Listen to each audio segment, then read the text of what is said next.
Pagi edisi Kamis 3 Juli 2025 kembali hadir menemani Anda. Beragam berita aktual dari seluruh Nusantara akan hadir dalam 60 menit ke depan.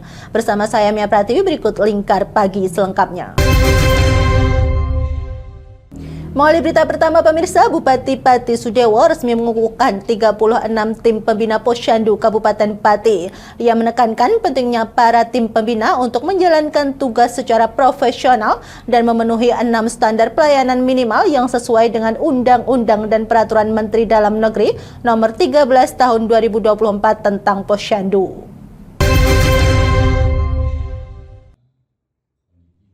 Inilah 36 orang tim pembina Posyandu Kabupaten Pati yang diketuai oleh Ketua Tim Penggerak PKK Kabupaten Pati, Atik Kusdarwati Sudewo, yang dikukuhkan langsung oleh Bupati Pati Sudewo. Tim pembina Posyandu nantinya akan bertugas memberdayakan masyarakat agar pelaksanaan Posyandu dapat berjalan dengan baik dengan mengedepankan paradigma baru. Mereka akan melaksanakan 6 standar pelayanan minimal yang meliputi pendidikan, kesehatan, pekerjaan umum, perumahan rakyat, ketertiban umum, perlindungan masyarakat, serta sosial. Bupati Sudewo menyatakan bahwa tim pembina Posyandu diharapkan dapat menjalankan tugasnya dengan sebaik-baiknya, dengan memberikan pelayanan yang sesuai dengan Undang-Undang dan Peraturan Menteri Dalam Negeri Nomor 13 Tahun 2024 tentang Posyandu. Bisa menjalankan tugas sebaik-baiknya. Kayaknya sudah paham apa yang harus dia lakukan karena sudah berkali-kali menjadi pengurus. Jadi harus betul-betul menjalankan pelayanan minimal. Pelayanan minimal itu bukan berarti pelayanan yang paling minimal diberikan, bukan, tapi pelayanan yang sifatnya dasar, itu diantaranya adalah kesehatan, pendidikan, perlindungan sosial, infrastruktur, perumahan, ketentraman, dan ketertiban. 6 pelayanan dasar ini sesuai dengan undang-undang dan sesuai dengan peraturan Menteri Dalam Negeri harus dilaksanakan. Ini utamanya sebenarnya tugas pemerintah, tapi dengan hadirnya Posyandu bisa membantu untuk menjalankan perannya, membantu pemerintah. Sementara itu, Kasih Promosi Pemberdayaan Dinas Kesehatan, Heni Rahmawati, menyampaikan bahwa ke depan Posyandu akan menjadi tempat yang tidak hanya menangani masalah kesehatan, tetapi juga berbagai permasalahan sosial lainnya. Pejabat-pejabat yang memang mengampu, dan sekarang ini Posyandu itu mempunyai paradigma yang baru. Jadi yang kemarin-kemarin Posyandu itu memang hanya melakukan layanan di bidang kesehatan. Nah, untuk ke depan Posyandu itu memberi layanan untuk semua permasalahan yang ada di masyarakat, termasuk bagaimana perumahan sehat, sarana dan prasarana, masalah-masalah sosial, masalah-masalah pendidikan. Terus jadi ada 6 SPM itu. Terus ada lagi ketertiban lingkungan. Jadi ada 6, jadi namanya Posyandu 6 SPM. Standar pelayanan minimal itu ada kesehatan, pendidikan, sosial, dari DPU, dari Dinas Sosial, sudah terus dari Satpol PP. Tim pembina ini nantinya akan dibekali dengan materi dari Dinas Pemberdayaan Masyarakat dan Desa Provinsi Jawa Tengah, Dinas Kesehatan Kabupaten Pati, serta Ketua Tim Pembina Posyandu. Mereka akan menyusun rencana tindak lanjut dan memilih 3 desa sebagai pilot project. Dari Pati, Mutia Barasti, Lingkar TV melaporkan.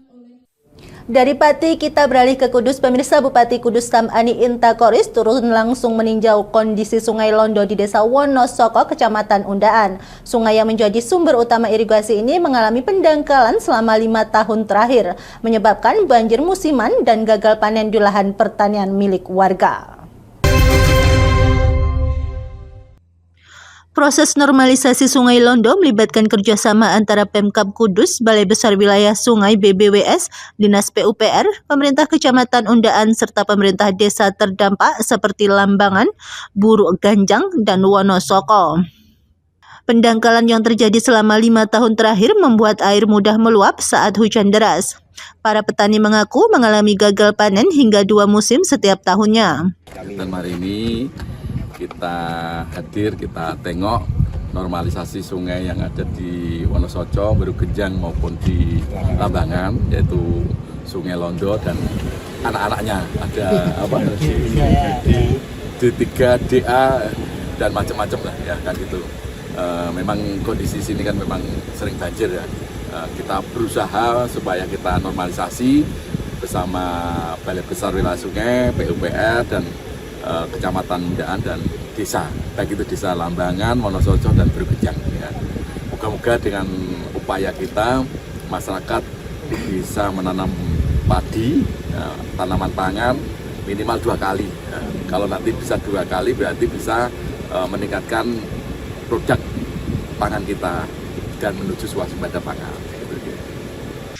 Menurut Sudaji, Ketua Kelompok Tani, normalisasi Sungai Londo menjadi harapan baru bagi para petani agar dapat kembali menanam dengan tenang dan memperoleh hasil panen yang layak. Guna pengeruan itu meninggikan tanggul, sekira tanah yang ditanami tidak tergenang, bisa hasil panen. Kalau selama ini kondisi pertanian gimana Pak? Wah, jatuh. Karena kalau tenggelam. Gagal terus. 2 kali gagal. Kenapa Pak? Ya kegenangan. Kalau ada hujan besar naik Meluap ya? meluap Artinya airnya. sungai ini terjadi pendangkalan ya? Pendangkalan. Sudah lama Pak kondisi sungai? Wah, sudah lama. 5 tahun. Oh 5 tahun. Kondisi ini ditinggikan, tanggulnya dikeduk gimana Pak? Wah, ya sekira bisa lego. Wong tani iso tanem Senang ya? 2 kali. Bisa napas Ya. Dari Kudus, Fahtur Rahman, Lingkar TV melaporkan. Pemirsa, mulai tanggal 4 Juli 2025, Maskapai Susi Air resmi membuka kembali rute penerbangan Semarang, Karimun Jawa, dan Yogyakarta. Bandara Adi Sucipto, Karimun Jawa, pembukaan rute diharapkan mampu mendongkrak konektivitas dan pariwisata di kawasan Kepulauan Karimun Jawa. Maskapai Susi Air resmi mengoperasikan kembali penerbangan rute Semarang Karimun Jawa dan Yogyakarta Karimun Jawa. Penerbangan ini menggunakan pesawat jenis Cessna 208 Grand Caravan dengan kapasitas 12 penumpang. Jadwal penerbangan tersedia setiap hari Senin, Jumat, dan Minggu. Dari Semarang ke Karimun Jawa, pesawat berangkat pukul 9:45 waktu Indonesia Barat dan diperkirakan tiba di Bandara Dewan Daru Karimun Jawa pukul 10:25 waktu Indonesia Barat. Harga tiket untuk rute ini sebesar Rp1.050.000 sekali jalan. Sementara itu, untuk penerbangan dari Karimun Jawa ke Semarang, pesawat berangkat pukul 8:35 waktu Indonesia Barat dan tiba pukul 9:15 waktu Indonesia Barat dengan tarif Rp950.000 per penumpang. Untuk rute Yogyakarta Karimun Jawa, pesawat berangkat pukul 7:30 waktu Indonesia Barat dan tiba pukul 8:25 waktu Indonesia Barat.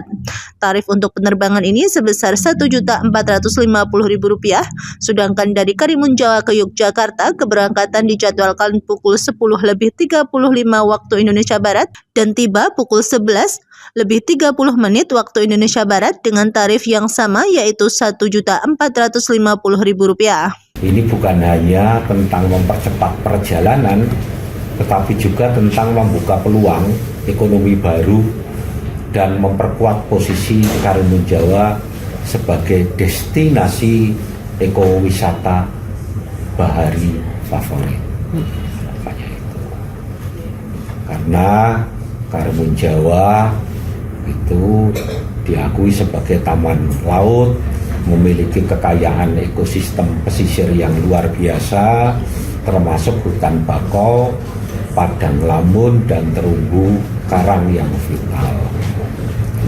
Sehingga peningkatan konektivitas udara ini diharapkan dapat menarik segmen wisatawan bernilai tinggi yang mencari pengalaman eksklusif dan menghargai keindahan alam yang masih alami. Kami berkomitmen untuk memastikan bahwa pertumbuhan pariwisata ini berjalan seiring dengan prinsip keberlanjutan dan inklusivitas. Kami akan terus bekerja sama dengan masyarakat lokal dan pemangku kepentingan lainnya untuk memastikan bahwa manfaat ekonomi dari pariwisata ini dapat dirasakan secara adil oleh seluruh lapisan masyarakat, sekaligus menjaga kelestarian lingkungan Karimun Jawa yang merupakan aset tak ternilai. Jadi waktu peluncuran besok tanggal berapa? 4 Juli ya.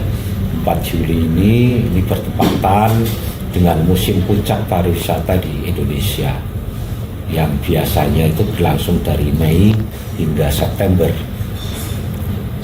Diharapkan dapat memaksimalkan jumlah penumpang dan memberikan dampak positif langsung kepada sektor pariwisata lokal.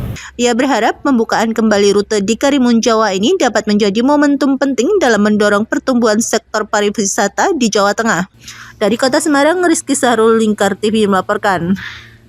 Pemirsa, program Universal Health Coverage atau UHC di Kabupaten Kendal terdapat efisiensi anggaran sebesar 5 miliar rupiah yang ditetapkan oleh pemerintah pusat. Akibatnya anggaran UHC yang semula 58 miliar rupiah turun menjadi 53 miliar rupiah. Komisi D DPRD Kendal memanggil Dinas Kesehatan Kabupaten Kendal untuk meminta klarifikasi terkait kabar pemotongan anggaran program Universal Health Coverage atau jaminan kesehatan masyarakat sebesar 5 miliar rupiah. Klarifikasi ini digelar di ruang Komisi D yang dipimpin oleh Ketua Komisi D DPRD Kendal, Dedi Ashari Setiawan, didampingi Wakil Ketua Komisi D Sulistyo Aribowo, serta jajaran anggota seperti Sarif Hidayatullah, Rizky Aritonang, Muhlisin, dan Muhtami Fadlur Rahman. Ketua Komisi D, Dedi Ashari Setiawan, menyampaikan bahwa pemanggilan Dinas Kesehatan ini bertujuan untuk memastikan kebenaran efisiensi anggaran yang berdampak pada pemotongan anggaran UHC sebesar 5 miliar rupiah. Sementara itu, Kepala Dinas Kesehatan Kabupaten Kendal, Dr. Abidin mengungkapkan, meskipun ada pemangkasan anggaran setelah dilakukan perhitungan ulang, anggaran UHC diperkirakan masih aman hingga akhir tahun 2025. Jadi menanyakan sama seperti yang ditanyakan beberapa wartawan untuk UHC gimana nasibnya itu. Jadi meskipun kemarin ada efisiensi dipotong, tapi sudah kita hitung ulang, itu insya Allah sampai nanti akhir 2024 aman. Sudah kita dengan DPRD nanti detailnya dengan Ketua Komisi D, karena sudah saya laporkan semua, bahkan kita sudah membuat nota dinas ke Pak PJ Sekda juga. Jadi tahun 2025 ya Pak? Iya, karena aman, karena kan BPJS itu nanti dia akan membuat hitungannya, mengevaluasinya, ditarget akhir tahun ini harus sudah 80% aktif itu loh. Nah itu nanti setelah kita hitung-hitung, nanti bulan November, Desember, insya Allah kita bisa tetap aman lah. Sampai sekarang juga masih aman itu. Terus ada kemungkinan pengembalian lagi ya untuk anggaran itu? Iya. Di perubahan. Iya, kita ada. Pak, yang menuntut yang di efisiensi itu ya? Iya, seperti yang kemarin janji kan akan diambil sementara kemudian akan dikembalikan lagi gitu. Iya, nanti dikembalikan lagi ya. Besarannya berapa itu Pak? Utuh atau? Yang disampaikan Pak kan kemarin. 5 miliar. Ya, itu nanti kita kembalikan lagi sudah. Cukup, insya Allah cukup. Ya. Ketua Komisi D DPRD Kendal, Dedi Ashari Setiawan, menambahkan program UHC tahun 2025 ditargetkan menyasar 80% tingkat keaktifan, sehingga dibutuhkan total anggaran mencapai 62 miliar rupiah. Ia berencana membawa persoalan ini ke Badan Anggaran untuk diajukan pengembalian saat rapat APBD perubahan nanti. Di hari ini kami Komisi D melakukan pemanggilan mitra kami, Dinas Kesehatan, itu kaitannya dengan adanya pemotongan anggaran UHC. Jadi kemarin Pak Ketua Dewan itu sudah mengeluarkan statement kaitannya anggaran UHC. Kita hari ini pertanyakan terkait kebetulan benar tidaknya pemotongan tersebut, dan tadi keterangan dari Pak Kepala Dinas, Pak Dr. Abidin, bahwasanya memang anggaran UHC untuk tahun 2025 ini terkena efisiensi itu 5 miliar. Dari anggaran semula itu ada 58 miliar. Anggaran kita UHC tahun ini 58 miliar, itu kemarin dikurangi 5 miliar sehingga masih sisa 52 miliar. Nah itu memang untuk mengejar UHC yang harus 80% tingkat keaktifan, itu membutuhkan anggaran itu kan 62 miliar. Berarti masih ada kekurangan anggaran sekitar 11 miliar, karena awal kita itu ada kekurangan 4 miliar, dikurangi lagi 5 miliar, ada 9 miliar, terus adanya pemotongan yang BPJS PBI dari pusat itu kan ada 29.000 orang lebih, itu ada kekurangan anggaran 2 miliar yang itu harus kita penuhi. Jadi ada anggaran 11 miliar yang itu nanti akan kami bawa ke badan anggaran supaya nanti benar-benar anggaran untuk UHC ini bisa kembali lagi. Karena apa? Karena ini kita juga mengamankan visi misi bupati juga terkait di kesehatan. Kita pastikan akan kita upayakan supaya nanti anggaran UHC ini bisa benar-benar tercover supaya 80% warga masyarakat di Kabupaten Kendal itu bisa terjamin kesehatannya. Karena kalau UHC itu nanti tidak bisa berjalan, itu akan sangat berdampak sekali terkait pelayanan kesehatan di vaskes maupun di rumah sakit, seperti itu. Itu pengembaliannya pada momen perubahan ini atau? Perubahan. Jadi ini akan kita bahas nanti di perubahan karena ini pergeseran terkait perpres kemarin, pergeseran sudah terjadi dan memang kita lihat anggarannya memang berkurang 5 miliar dan insya Allah nanti kita di perubahan akan kita usahakan supaya anggaran itu bisa kembali lagi supaya UHC ini bisa tetap berjalan seperti itu. Kasus ini nantinya akan dibawa ke Badan Anggaran untuk diajukan pengembalian saat rapat APBD perubahan. Dari Kendal, Jawa Tengah, Wahyudi, Lingkar TV melaporkan.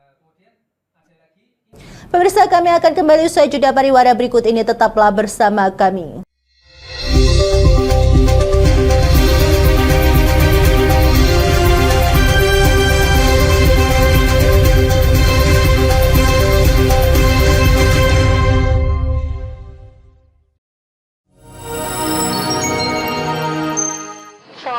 retinol ini.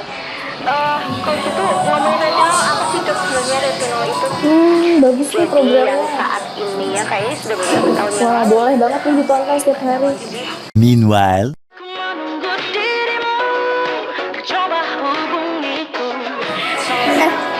kamu lagi nonton apa sih dari tadi kok apem-apem mulu? Ini loh lagi nonton program Cantik Sehat di Lingkar TV. Bagus banget sih programnya. Oh ada ya program kayak gitu? Ada loh di programnya di Lingkar TV. Kau udah tahu kan Lingkar TV? Belum. Kan belum tahu Lingkar TV. Lingkar TV itu TV digital streaming online yang sudah mengantongi izin PSE dari Kominfo dan bisa diakses di HP kalian mestinya. Oh iya? Iya, bagus loh. Coba di-download sekarang. Bentar deh, aku tak coba download dulu. Iya. Selain program Cantik Sehat, kalian juga bisa menonton program lainnya di Lingkar TV dan bisa ditonton kapanpun dan dimanapun kalian berada loh. Gimana, udah bisa? Udah nih, punyaku udah bisa. Punyaku juga udah nih. Oh iya, bagus dong kalau udah download semuanya. Tunggu apa lagi? Sekarang giliran kamu download aplikasi Lingkar TV di Play Store.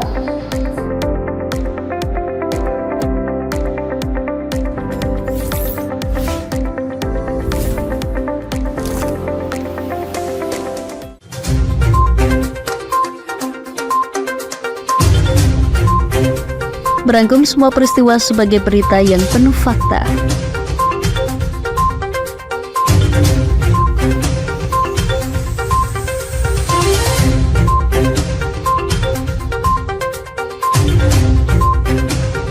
Saksikan Jateng hari ini setiap Senin hingga Sabtu hanya di Lingkar TV.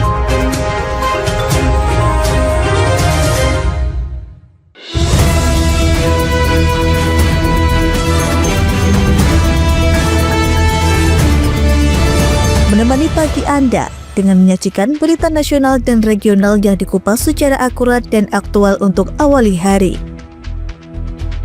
Dalam Lingkar Pagi, setiap Senin hingga Sabtu jam 8 pagi hanya di Lingkar TV.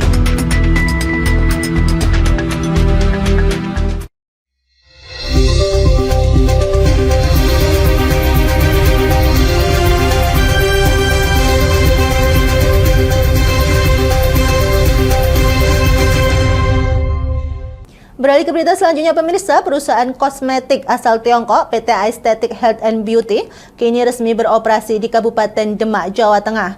Pabrik yang berlokasi di kawasan industri Jatenglen, Kecamatan Karangtengah ini diharapkan menjadi langkah strategis dalam mendorong Demak sebagai kawasan industri unggulan di Jawa Tengah. Yang terus dikembangkan serta dukungan Perusahaan bertaraf internasional asal Tiongkok PT Aesthetic Health and Beauty kini resmi membuka pabrik di Kabupaten Demak. Peresmian dilakukan oleh Bupati Demak yang diwakili oleh Sekretaris Daerah Demak Ahmad Sugiharto. Dalam sambutannya, Sekda menyampaikan bahwa kehadiran perusahaan ini merupakan bukti nyata tingginya daya tarik Demak sebagai kawasan industri strategis. Lokasi yang menguntungkan, kemudian akses transportasi, pengembangan infrastruktur, dan regulasi yang pro-investasi menjadi keunggulan utama daerah ini bagi para investor. PT Aesthetic Health and Beauty diketahui menjadi produsen utama untuk berbagai merek internasional ternama seperti L'Oreal dan Estée Lauder. Perusahaan ini juga menjadi pemasok kontrak bagi sejumlah merek lokal unggulan seperti Wardah dan Herbie Beauty.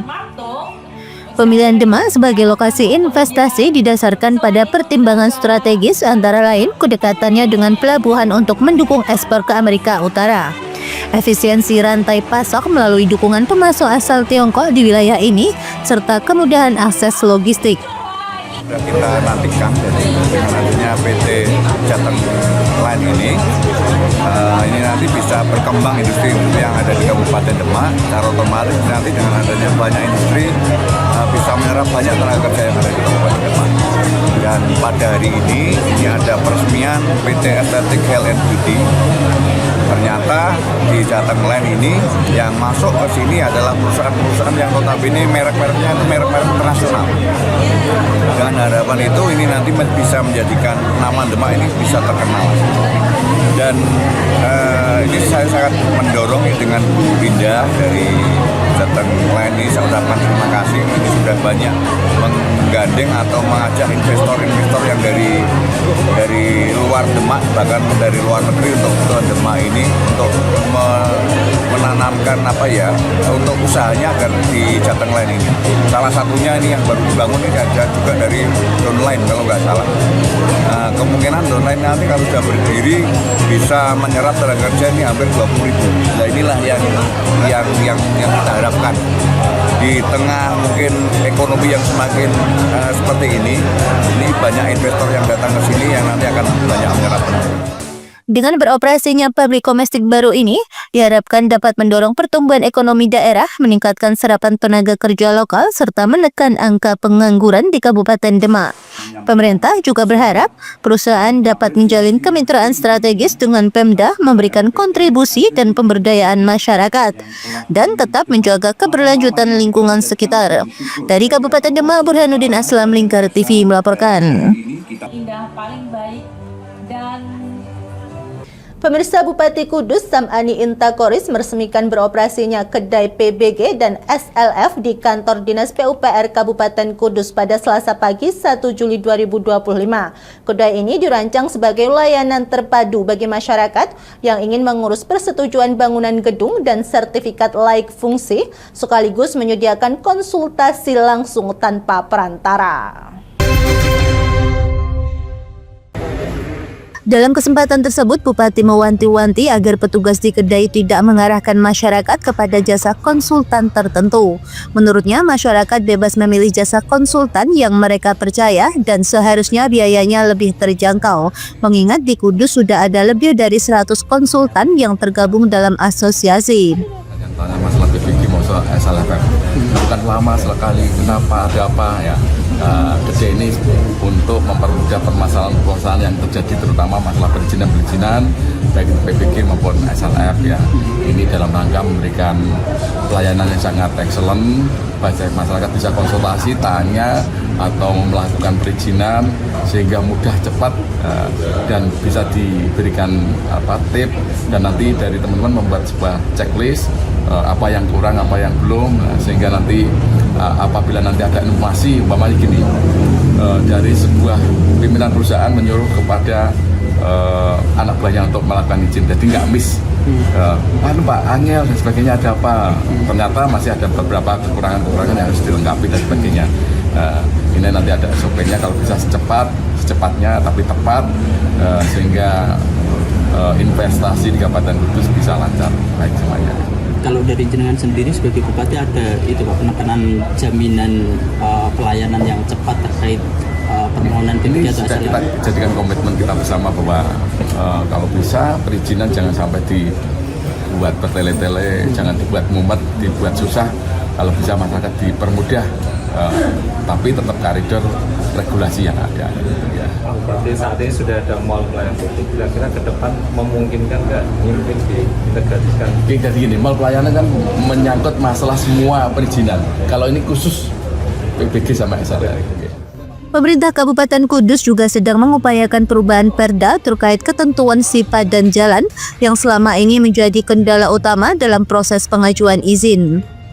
Kehadiran kedai PBG dan SLF diharapkan dapat meningkatkan transparansi, efisiensi, dan memberikan kemudahan bagi warga dalam mengurus izin pembangunan di Kudus. Dalam rangka soft launching untuk kerja PBG dan SLF, ini bagian dari petunjuk beliau pada saat audiensi dengan teman-teman APIU bahwa ada keluhan tentang SLF dan PBG, sehingga kami menindaklanjuti mencoba membantu masyarakat yang membutuhkan dengan offline, karena selama ini sebenarnya masyarakat bisa input sendiri selama itu sudah benar. Kenyataannya banyak juga yang sudah terinput tapi tidak sesuai dengan aturan dari pemerintah pusat, sehingga kembali bolak-balik, sehingga kesannya dari PUPR-nya yang sulit atau disalahkan. Sehingga kami mencoba menjembatani dengan cara adanya kerja PBG sehari, sehingga nanti teman-teman yang masih offline kita coba bantu, kita cek dulu setelah selesai dan bagus atau sesuai dengan norma atau aturan-aturan yang ada untuk inputan, sehingga kami pandu dulu, kami contoh, setelah bisa nanti baru dilaksanakan oleh masing-masing pemohon, karena memang di sini sifatnya wajib bagi pemohon untuk menginput sendiri. Tadi sampaikan Pak Bupati juga ada bantuan dari teman-teman konsultan pendamping, itu memang diwajibkan. Kenapa? Dari pusat bukan dari kami, itu karena untuk memenuhi kriteria atau standar yang sudah ditetapkan. Percepatan penerbitan PBG. Kalau percepatannya kami sudah mencoba untuk percepatan apabila nanti kita sudah bantu secara offline dan sudah benar diinput secara online, jika teman-teman back office sesuai, bisa langsung diperlukan. Berapa ketika dokumen semua lengkap? Kalau dokumen lengkap kemarin di teman-teman itu sekitar hampir 1 jam ya untuk proses segala macam itu. Mungkin kisaran 2 sampai 3 hari kalau sudah oke semua. Dari Kudus, Fatur Rahman, Lingkar TV melaporkan. Pemirsa, bukan hanya bau menyengat dan pemandangan kumuh, warga di 3 RW kawasan Tambak Lorok, Semarang sudah bertahun-tahun hidup berdampingan dengan gunungan sampah yang mengubah tambak menjadi pulau sampah. Ancaman kesehatan pun terus mengintai akibat kondisi ini. Tumpukan sampah terlihat menggenangi tambak-tambak di sekitar pemukiman warga RW 12, RW 13, dan RW 16 di Jalan Tambak Mulyo, Kelurahan Tanjung Emas, Kecamatan Semarang Utara, Kota Semarang. Kondisi ini sudah dirasakan warga selama belasan tahun dengan sampah yang terus meluas dari waktu ke waktu. Tumpukan sampah besar mulai terlihat parah sejak tahun 2012 hingga 2013 dan hingga kini belum ada solusi yang menyentuh akar masalah. Awalnya, lahan seluas sekitar 6.200 meter persegi tersebut digunakan untuk budidaya tambak ikan. Namun, sejak banjirop rutin menerjang dan hasil panen menurun drastis, lahan itu terbengkalai. Minimnya kesadaran masyarakat soal kebersihan lingkungan diperparah oleh ketidakadaan tempat pembuangan sampah resmi dan fasilitas pengangkutan yang memadai. Akibatnya, berbagai jenis sampah mulai dari popok plastik, kasur bekas, bangkai tikus hingga limbah manusia menumpuk dan membentuk daratan baru seolah pulau buatan dari sampah. Warga RT 1 RW 13 berinisiatif mencegah kondisi memburuk dengan membagikan tong sampah dan melakukan pengambilan sampah rutin 2 hari sekali yang telah berjalan selama 3 tahun terakhir. Namun tanpa adanya TPS resmi, sampah tetap menumpuk dan mencemari lingkungan. Ketua RW 13 Tambak Mulya, Adi Suwarno, mengaku prihatin dengan kondisi tambak di wilayahnya. Menurutnya, lahan tersebut sebenarnya sudah diwakafkan ke Masjid Jami' Solaha, namun belum dimanfaatkan. Ia pun sudah berulang kali mengusulkan agar lahan tersebut difungsikan sebagai sekolah negeri. Saya mohon sediakan lahan tempat TPS atau pembuangan. Sekali lagi, mohon sediakan lahan tempat TPS. Itu harapan saya kalau memang bebas kumuh harus bersih. Itu masyarakat yang betul sekali mengharapkan, memang saya kembalikan lagi kesadaran manusianya. Tapi karena warga saya memang sulit untuk pembuangan tempat TPS-nya itu tidak ada. Belum ada ya, Pak? Walaupun ada pengambilan setiap kampung-kampung, hanya kemarin dibuang ke pasar TPE tidak boleh, dan juga dibuangkan di itu akhirnya dari pengambilan sampah laporan kepada saya, Pak RW, yang buang sampah ke sana ini tidak boleh, akhirnya buangnya di luar tanah mas atau dekat yang di Abang Hijau. Sementara itu, Wali Kota Semarang Agustina Wilujeng Pramestuti berjanji akan menuntaskan persoalan sampah di Tambak Loro. Ia juga menghimbau warga untuk tidak membuang sampah sembarangan karena dampaknya akan kembali kepada masyarakat sendiri. Nanti kita selesaikan. Mungkin himbauannya Bu, itu kan ada masyarakat sendiri yang secara sengaja buang sampah ke situ. Ya, mari kita cari tokoh sentralnya di situ, karena budaya masyarakat kita itu biasanya kan keteladanan. Kalau satu orang membuang sampah di situ, yang lainnya ikut gitu. Nah, kita akan cari, kita harus mengedukasi pelan-pelan karena ini ada perubahan budaya. Tentu yang pertama ya kita harus datang ke sana untuk dibersihkan. Setelah dibersihkan ya nasi bersihkan, kalau yang buang tidak sama kan ya percuma kan, besok akan dibuang lagi ke situ. Maka nanti biar Bu Camat dan Pak Lurah mendekati dan perlahan-lahan ini diselesaikan. Yang penting adalah membudayakan tidak membuang sampah. Jalan keluarnya di mana? Ya di situ berarti harus ada tempat sampah besar. Berarti proses edukasi yang dilakukan oleh Bu Lurah dan jajarannya dalam proses pilah sampah ini harus berhasil. Proses pembuangan sampah ini berarti harus ada orang yang ngambilin sampah. Ini proses. Mudah-mudahan selesai. Dari Kota Semarang, Sahril Nuas, Lingkar TV melaporkan. Pemirsa, setelah melalui perjuangan panjang sejak tahun 2019, harapan para pedagang Pasar Rembang akhirnya terwujud. Rencana relokasi pasar yang sempat menuai penolakan resmi dibatalkan. Pemerintah memutuskan untuk melakukan revitalisasi pasar di lokasi yang sama. Keputusan ini pun disambut penuh syukur dan apresiasi oleh para pedagang.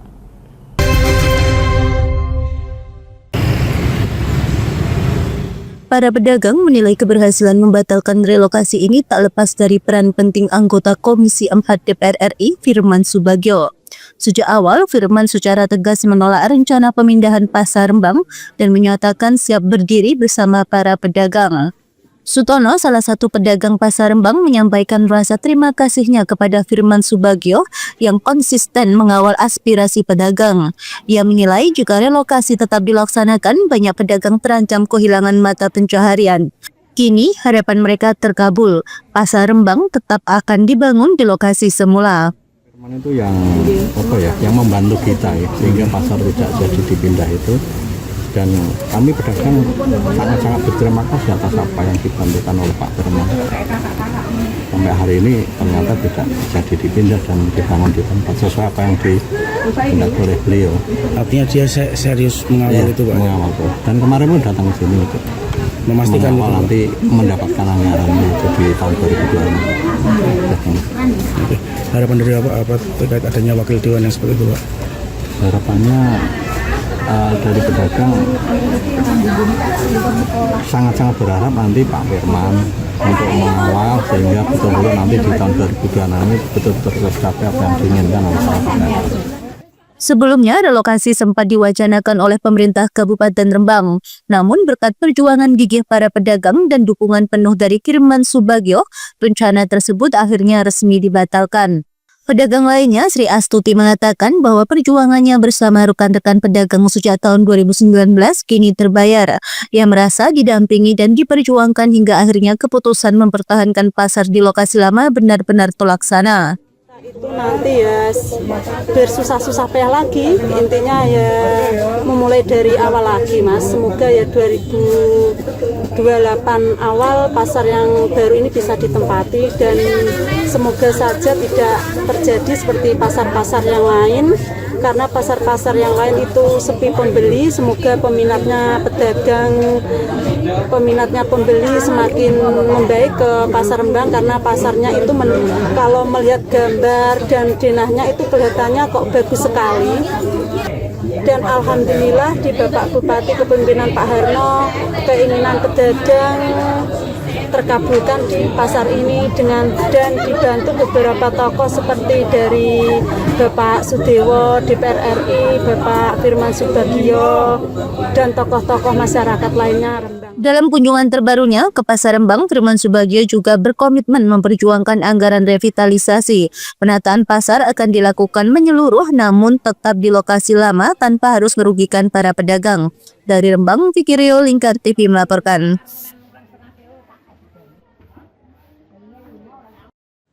Pemirsa, kami akan kembali usai jeda pariwara berikut ini, tetaplah bersama kami.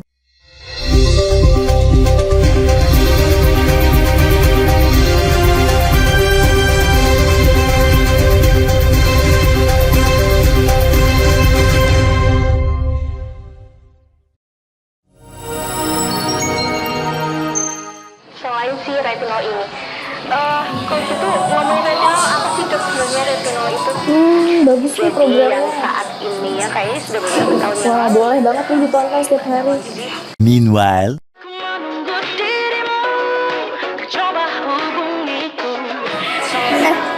Kamu lagi nonton apa sih dari tadi kok apem-apem mulu? Ini loh lagi nonton program Cantik Sehat di Lingkar TV. Bagus banget nih programnya. Oh, ada ya program kayak gitu? Ada loh di programnya di Lingkar TV. Kau udah tahu kan Lingkar TV? Belum. Kan belum tahu Lingkar TV. Lingkar TV itu TV digital streaming online yang sudah mengantongi izin PSE dari Kominfo dan bisa diakses di HP kalian mestinya. Oh iya? Iya, bagus loh. Coba di-download sekarang. Bentar deh, aku tak coba download dulu. Iya. Selain program Cantik Sehat, kalian juga bisa menonton program lainnya di Lingkar TV dan bisa ditonton kapanpun dan dimanapun kalian berada loh. Gimana, udah bisa? Udah nih, punyaku udah bisa. Punyaku juga udah nih. Wah ya, bagus dong kalau udah download semuanya. Tunggu apa lagi? Sekarang giliran kamu download aplikasi Lingkar TV di Play Store.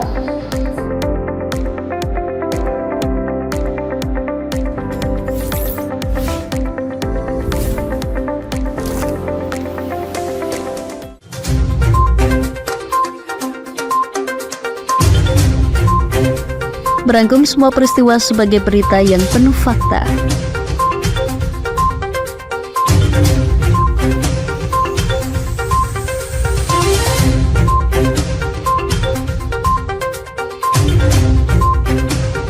Saksikan Jateng hari ini setiap Senin hingga Sabtu hanya di Lingkar TV.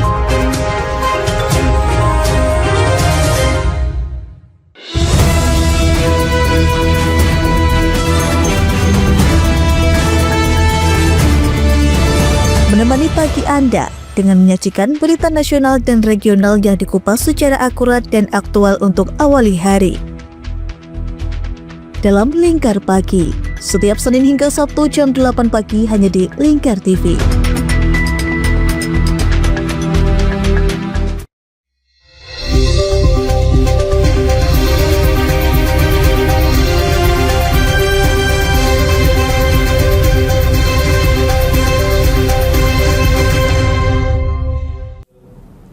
Pemirsa, pemerintah Kota Solo mendapat bantuan alat penahan sampah atau transparit dari Rotary Club Solo, Kartini, dan PT KAI. Bantuan ini sebagai bentuk dukungan menjaga kebersihan dan kelestarian sungai dan akan dipasang di Sungai Jenas.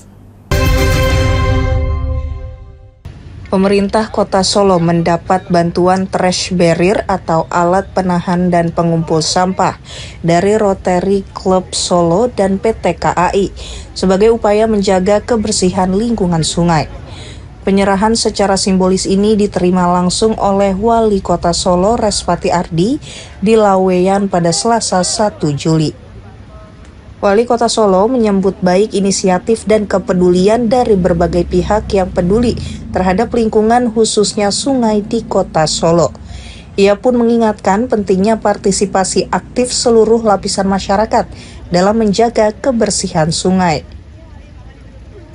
Bantuan trash barrier dan ini sebagai langkah nyata gotong royong untuk bisa benar-benar membersihkan sungai kita. Tanggung jawab sungai tidak hanya di kewilayahan, tapi betul-betul ini tanggung jawab kita bersama. Saya terima kasih sekali yang masih mau membantu hari ini untuk bersamai di sampah di sungai. Selanjutnya, bantuan trash barrier tersebut dipasang di Sungai Jenes, tempatnya di pintu air Kleco, berdasarkan rekomendasi dari Dinas Lingkungan Hidup setempat. Hadirnya alat tersebut diharapkan dapat memudahkan pengangkatan sampah di sungai agar lebih efisien. Pemirsa, perwakilan Uni Eropa meninjau pelaksanaan program beras rendah karbon di Kabupaten Madiun. Kunjungan ini merupakan bagian dari evaluasi proyek Switch Asia Low Carbon Rice untuk memastikan produksi beras lebih sehat dengan minim penggunaan pupuk kimia. Rombongan delegasi Uni Eropa mengunjungi area persawahan dan tempat penggilingan padi yang menjadi proyek percontohan pertanian rendah karbon di Desa Klemutan, Kecamatan Saradan, Kabupaten Madiun, Selasa 1 Juli. Kegiatan ini merupakan bagian dari program Switch Asia Low Carbon Rice Project yang sudah dilaksanakan sejak tahun lalu di sejumlah wilayah penghasil beras yang ada di Indonesia. Delegasi memastikan proses penanaman beras rendah karbon sesuai prosedur. Meski prosesnya mirip dengan beras organik, namun yang membedakan adalah sebelum proses tanam, lahan direndam air hingga surut sebanyak 3 kali, baru dilakukan proses tanam tanpa menggunakan pupuk kimia. Bupati Madiun Hari Wuryanto mengatakan, pihaknya sudah melakukan uji coba dan tinggal memberikan pemahaman ke petani agar bersedia menerapkan sistem tanam beras rendah karbon yang tentunya lebih sehat dan memiliki pasar yang sudah terbentuk di Eropa. Itu adalah lumbung padi Jawa Timur. Kita berharap produksi kita itu juga low carbon. Makanya kita coba kerjasamakan dengan Uni Eropa, mudah-mudahan ke depan petani akan sadar ya, bahwa low carbon itu baik bagi kesehatan. Eksekutif produser proyek Switch Uni Eropa, Peter Vilsberg, mengatakan produksi beras low carbon sama pentingnya dengan produksi gandum untuk ketahanan pangan dunia dan pasar Eropa membutuhkan beras rendah karbon secara berkelanjutan. Sehingga pihaknya sangat terbantu dengan pejabat di Indonesia yang mendukung program beras rendah karbon ini. I think the choice of Madiun is an obvious one. There's a very high concentration of rice farmers here with already a very good outlook. But what is very important for us is that the mayor of Madiun, the Bupati of the Regency, the governor, they are all behind the project. They all believe in low carbon rice, sustainable agriculture and trade. So we felt Dalam kegiatan yang diakhiri dengan diskusi di Pendopo Ronggo Jumeno, Kabupaten Madiun tersebut, juga dibahas terkait peluang kerjasama di berbagai sektor, mulai dari pendidikan, kesehatan, dan perikanan. Terutama komitmen Uni Eropa untuk membantu Indonesia guna mengatasi tantangan perubahan iklim melalui pertanian berkelanjutan yang ramah lingkungan. Pemirsa, Presiden ke-6 Republik Indonesia Susilo Bambang Yudhoyono meluncurkan video musik Save Our World di Jakarta pada Selasa 1 Juni lalu. Lagu tersebut merupakan kolaborasi bersama 35 musisi lintas generasi untuk menyuarakan kepedulian terhadap kelestarian bumi. Video musik Save Our World oleh Presiden RI ke-6 Susilo Bambang Yudhoyono SBY diluncurkan di Jakarta Selasa 1 Juli. Berkolaborasi dengan 35 musisi tanah air lintas generasi dan genre, Save Our World diciptakan SBY pada 2010 silam yang terinspirasi saat berkunjung ke Oslo, Norwegia dalam rangka mengikuti konferensi internasional tentang perubahan iklim dan keselamatan bumi. Melalui seni musik, SBY menyerukan kepedulian mengenai bumi dan krisis lingkungan agar dapat disebarluaskan pesannya secara universal. Kita masuk ke tempat acara di malam hari ini.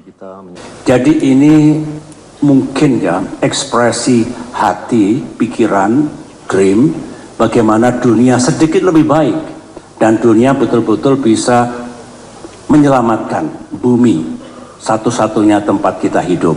Yes, ini memang kepedulian, ekspresi perasaan dan sekaligus sebetulnya sedikit kecemasan meskipun there is a hope. If there is a will, there is a way. Waktu itu saya rapat di Semarang dengan Bapak SBY, siapa? Cuman dalam batin saya, wah ini mengatur 35 penyanyi dalam nggak gampang Mas, karena berarti nggak semua bisa nyanyi utuh seperti itu. Jadi paling unik adalah mengaransemen pembagian-pembagian bagaimana supaya pas, bagaimana senggaan-senggaan penyanyinya itu menjadi satu yang unik. Lagu ini pertama kali hadir dengan judul Untuk Bumi Kita yang diaransemen Erwin Gutawa dan dinyanyikan Sandy Sandoro. Lalu di 2013 dirilis versi bahasa Inggris bertajuk Save Our World oleh penyanyi Amerika Serikat Jeffrey Pescetto yang diaransemen Jeff Lorber. Kini video musik Save Our World hadir di produksi The Yudhoyono Institute dengan aransemen oleh Topati dan sentuhan sinematis oleh Dos Guava XR Studio. Pemirsa, Ketua Harian DPP Partai Gerindra, Sufmi Dasko Ahmad, menyatakan pihaknya masih mengkaji putusan Mahkamah Konstitusi soal pemisahan pemilu nasional dan lokal. Ditemui di Lanut Halim, Jakarta, ia menyebut sudah ada rapat bersama pemerintah untuk membahas putusan tersebut.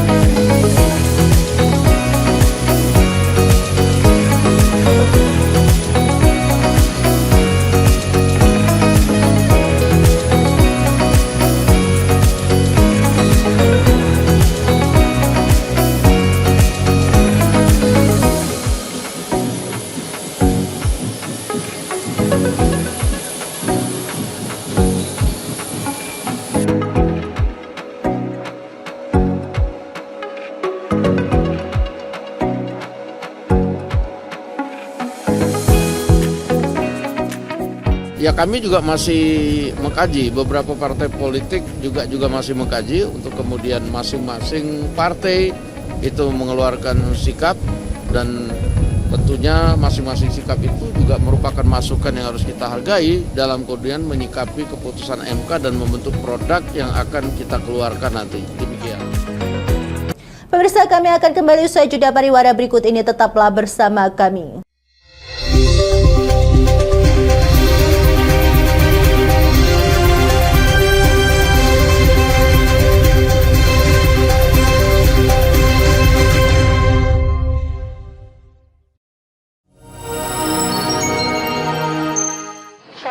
Retinol ini, coach itu ngomongin retinol apa sih dok sebenarnya retinol itu?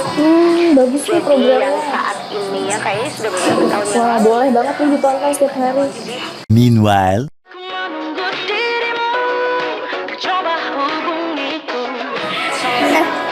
Kamu lagi nonton apa sih dari tadi kok apem-apem mulu? Ini loh lagi nonton program Cantik Sehat di Lingkar TV. Bagus banget nih programnya. Oh, ada ya program kayak gitu? Ada loh di programnya di Lingkar TV. Kau udah tahu kan Lingkar TV? Belum. Kan belum tahu Lingkar TV. Lingkar TV itu TV digital streaming online yang sudah mengantongi izin PSE dari Kominfo dan bisa diakses di HP kalian mestinya. Oh iya? Iya, bagus loh. Coba di-download sekarang. Bentar deh, aku tak coba download dulu. Iya. Selain program Cantik Sehat, kalian juga bisa menonton program lainnya di Lingkar TV dan bisa ditonton kapanpun dan dimanapun kalian berada loh.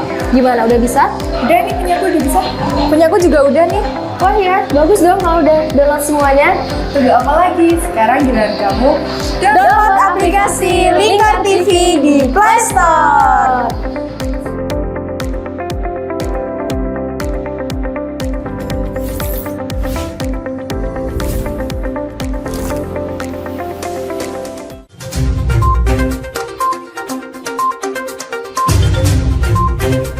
Merangkum semua peristiwa sebagai berita yang penuh fakta.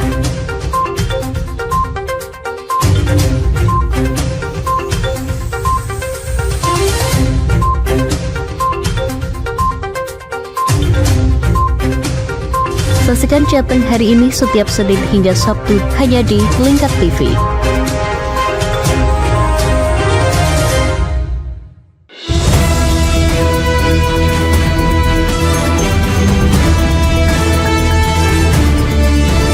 Menemani pagi Anda dengan menyajikan berita nasional dan regional yang dikupas secara akurat dan aktual untuk awali hari. Dalam Lingkar Pagi, setiap Senin hingga Sabtu jam 8 pagi hanya di Lingkar TV.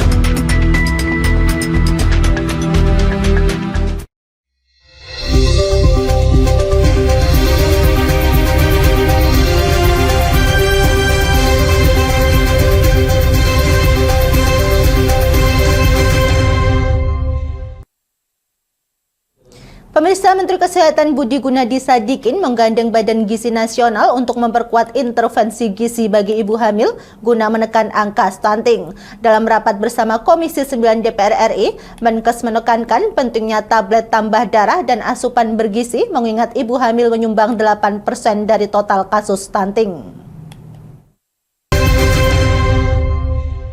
Sebagai upaya untuk menekan prevalensi stunting, Menteri Kesehatan Budi Gunadi Sadikin mengajak Badan Gizi Nasional melakukan pemberian makanan dan nutrisi tambahan pada ibu hamil.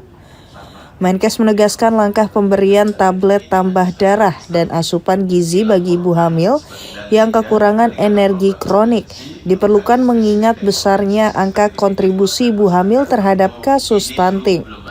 Hal itu disampaikannya dalam rapat bersama Komisi 9 DPR RI di Kompleks Parlemen Jakarta Selasa 1 Juli. Jadi kalau saat bayi lahir, yang diintervensi bukan bayinya harusnya, ibunya tuh. Makanya ada Pak Kepala BGN, nanti kita mau minta tolong kalau udah ada banyak. Ibunya harus diintervensi, karena ibunya kontribut 11% dari angka 19. Dan kalau Bapak Ibu lihat, yang kritikal itu sesudah usia 6 bulan sampai 24 bulan. Ia menegaskan dalam menekan angka stunting, kolaborasi antar pemangku kepentingan sangat diperlukan, mengingat pihaknya hanya berkontribusi sebesar 30% dalam upaya tersebut. Meski begitu, berdasarkan data Kementerian Kesehatan, prevalensi stunting nasional pada tahun 2024 mengalami penurunan dengan jumlah 4.482,340 kasus, atau berhasil mencapai kurang dari 20%. Pemirsa, usai melakukan operasi tangkap tangan terhadap Kepala Dinas PUPR Sumut, Topan Obaja Putra Ginting, Komisi Pemberantasan Korupsi menggeledah kantor Dinas Topan beserta rumah dinasnya di Jalan Busi, Medan. Ia diduga terlibat korupsi proyek pembangunan jalan nasional di Sumatera Utara.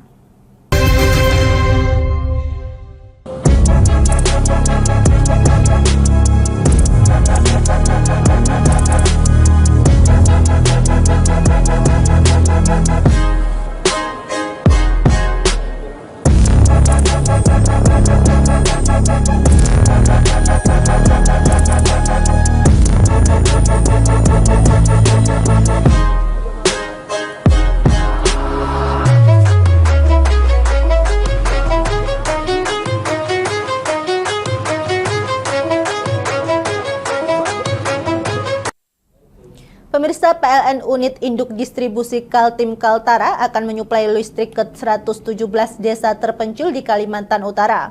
Program ini dijalankan bertahap mulai dari 2025 hingga 2027 dengan dukungan anggaran pemerintah pusat. Ombudsman Republik Indonesia Ori Perwakilan Provinsi Gorontalo melakukan inspeksi mendadak pelayanan dari berbagai instansi yang ada di Mall Pelayanan Publik Kabupaten Bone Bolango pada Selasa 1 Juli. Pada inspeksi tersebut, Ori Gorontalo melakukan peninjauan mulai dari fasilitas gedung, sarana prasarana, jalur pengaduan, pelayanan kependudukan, jaminan sosial, pajak, perizinan, dinas sosial, pertanahan, sistem antrean, hingga berbincang langsung dengan penyelenggara layanan serta masyarakat. Ombudsman menilai fasilitas yang ada sudah cukup memadai walaupun masih tergolong minimalis, sehingga dibutuhkan adanya perhatian dari pemerintah daerah dan legislatif untuk pemeliharaan gedung dan peningkatan aksesibilitas. Seperti akses parkir yang kurang memadai di depan gedung MPP, pintu depan yang retak, beberapa titik ruang pelayanan kantor yang kotor, plafon rusak, serta minimnya anggaran karena hanya dikelola oleh satu dinas saja, yaitu Dinas Penanaman Modal dan Pelayanan Terpadu Satu Pintu. Kepala Perwakilan Ori Gorontalo, Muslimin B. Putra mengatakan, kegiatan tersebut bertujuan untuk melihat langsung pelayanan yang diberikan, serta menjaring langsung keluhan masyarakat dengan sistem jemput bola. Kita datangi masyarakat, kita memperkenalkan Ombudsman melalui brosur-brosur. Nah, kita memperkenalkan diri dan kita berharap masyarakat bisa terdorong untuk mengajukan keluhannya atau aspirasinya terkait dengan penyelenggaraan pelayanan publik di Bone Bolango khususnya maupun di Gorontalo. Tercatat pada tahun 2024, total laporan masyarakat yang masuk ke Ombudsman Gorontalo berjumlah 210, sementara pada tahun berjalan hingga 1 Juli 2025 berjumlah 115 laporan. Laporan masyarakat tersebut didominasi oleh pendidikan, kepegawaian, dan pertanahan, sedangkan durasi untuk proses satu laporan masyarakat yang mencapai 44 hari. Pemirsa, Ombudsman Republik Indonesia perwakilan Gorontalo melakukan sidak ke Mall Pelayanan Publik Bone Bolango. Kepala Perwakilan Ori Gorontalo, Muslimin B. Putra mengatakan kegiatan ini bertujuan mengevaluasi langsung kualitas layanan serta menjaring keluhan warga. PT PLN Unit Induk Distribusi Kalimantan Timur dan Kalimantan Utara berencana memasang listrik di 117 desa terpencil di wilayah Kalimantan Utara. Langkah ini mencakup peningkatan daya dan pembangunan fasilitas kelistrikan hingga ke wilayah perbatasan. Rencana ini disampaikan saat kunjungan kerja ke pemerintah Provinsi Kalimantan Utara di Tanjung Selor, Selasa 1 Juli. General Manager PLN UID Kaltimra Maria G.I. Gunawan menyebut rasio elektrifikasi di Kaltara saat ini baru mencapai sekitar 78%. Pembangunan jaringan listrik ke desa-desa tersebut akan dilakukan secara bertahap mulai tahun 2025 hingga 2027 dengan anggaran yang dibutuhkan mencapai sekitar 681 miliar rupiah. Kita bertahap karena memang membutuhkan anggaran. Anggaran memang secara total yang saat ini diperlukan sekitar 681 miliar. Nah, sumber anggaran untuk kelistrikan desa ini salah satunya dari PMN, penyertaan modal negara.